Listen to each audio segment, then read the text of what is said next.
আসসালামু আলাইকুম বন্ধুরা, কেমন আছেন সবাই? আজ আপনাদের জন্য আমরা একটা বিশেষ সারপ্রাইজ নিয়ে এসেছি। অনেক দিন থেকেই সবাই মিলে একটা বড় হাঁস খাওয়ার ইচ্ছে ছিল, আর তাই আজ আমরা সরাসরি চলে এসেছি আমাদের গ্রামের এই বিশাল হাঁসের হাটে। হাজারো হাঁসের মাঝে আমরা খুঁজছিলাম সবথেকে তাজা আর সেরা হাঁসটা। অবশেষে আমরা খুঁজে পেলাম এই বর্ষর কুচকুচে কালো হাঁসটাকে। অনেকক্ষণ ধরে দরদাম করে আমরা এই হাঁসটা কিনে ফেললাম। সবাই বেশ খুশি, যেন কোনো বড় যুদ্ধ জয় করেছি। হাঁস নিয়ে আমরা চলে এলাম সরাসরি আমাদের বাড়ি। এরপর রান্না শুরু। আপনারা তো জানেনই, হাঁসের মাংসের আসল স্বাদ হচ্ছে মশলায়। আমাদের দক্ষ রাঁধুনি আজ একদম যত্ন করে কষিয়ে মাংস রান্না করেছেন। অবশেষে এল সেই কাঙ্ক্ষিত মুহূর্ত। সবাই একসাথে বসে গেলাম খাওয়ার জন্য। সাদা ভাতের সঙ্গে এই গরম ধোয়া ওঠা কষানো হাঁসের মাংসের স্বাদ অতুলনীয়। মাংসটা যেমন নরম তেমনি তুলতুলে।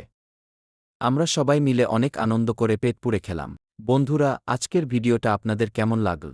আমাদের এই আয়োজনটা পছন্দ হলে ভিডিওতে একটি লাইক দিয়ে দেবেন। আরও এমন মজার মজার আয়োজনের ভিডিও পেতে আমাদের চ্যানেলটি সাবস্ক্রাইব করে রাখ। ভালো থাকবেন সবাই, আল্লাহ হাফেজ।